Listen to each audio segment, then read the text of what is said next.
What is going on, guys? My name is Magic Jelly, and this is going to be the first ever video I am making on this channel. Now, if you watch our trailer video, you would know that I specialize in tips, tricks, and facts. Well, today we are going to talk about one of my favorite things to talk about in Pokemon, and that is, drumroll please,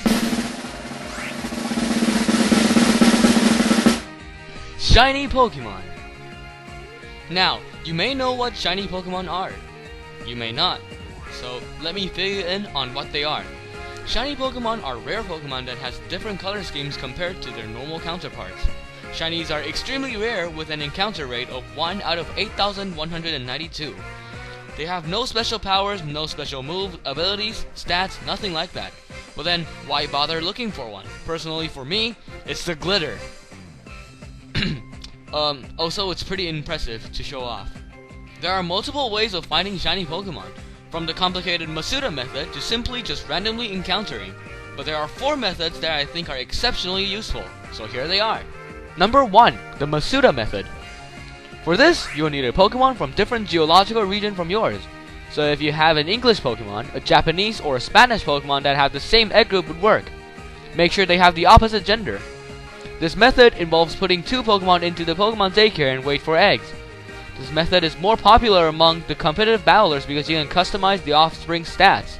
How? Well, that's for another video. The Masuda method boosts the shiny rate from 1 in 8,192 to 1 in 2,048, cutting it by 75%. Here are how you can speed things up even more. Get a Pokemon with the ability Flame Body, for example, Talonflame. Keep it in your party and that will speed up your hatching speed if you have eggs also in your party. This method definitely takes time, but if you have the effort and patience, it is possible.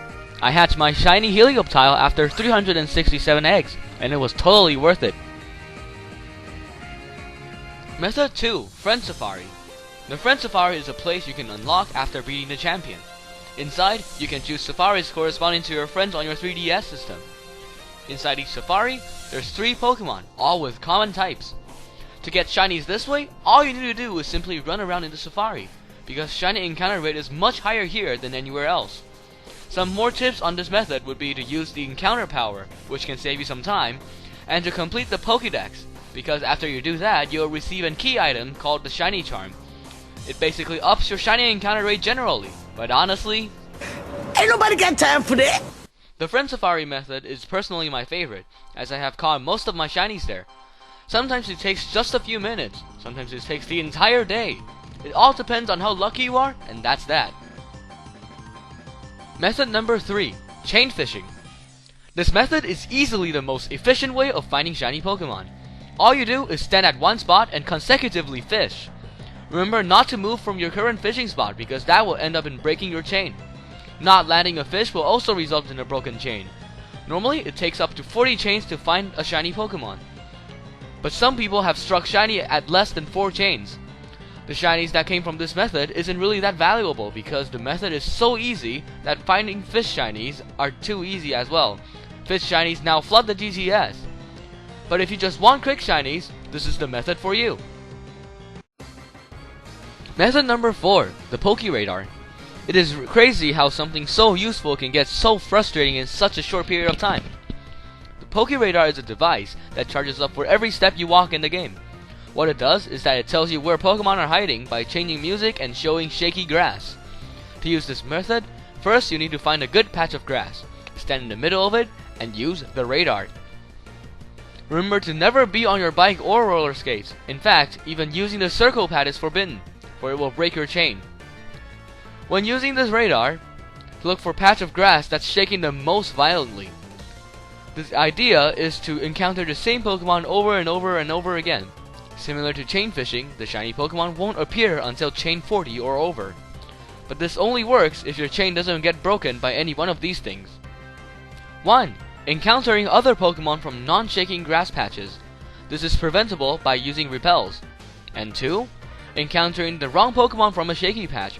Remember, always choose the patch that shakes the most violently and is far away from you. 3. Sometimes the chain will just end for no reason. Like, how do you explain that? It's just so unfair when you think about it. These are also some more things to watch out for while using this method. You cannot escape from a Pokemon you find during your chain. You have to feint it, or else your chain will break. If a Pokemon you have in your party tries to evolve, or an egg tries to hatch, this will also break your chain. Overall, I do not recommend this method for newbie shiny hunters. It is a lot more troubling than it is worth, but give it a try anyway if you want your shiny Zoroark. Well, that concludes today's video. If any of this information helped you, your support is greatly appreciated. You can subscribe to our channel and like our Facebook page. But honestly, that's all I have to say for today. Good luck shiny hunting, and keep the magic. I'll see you all later.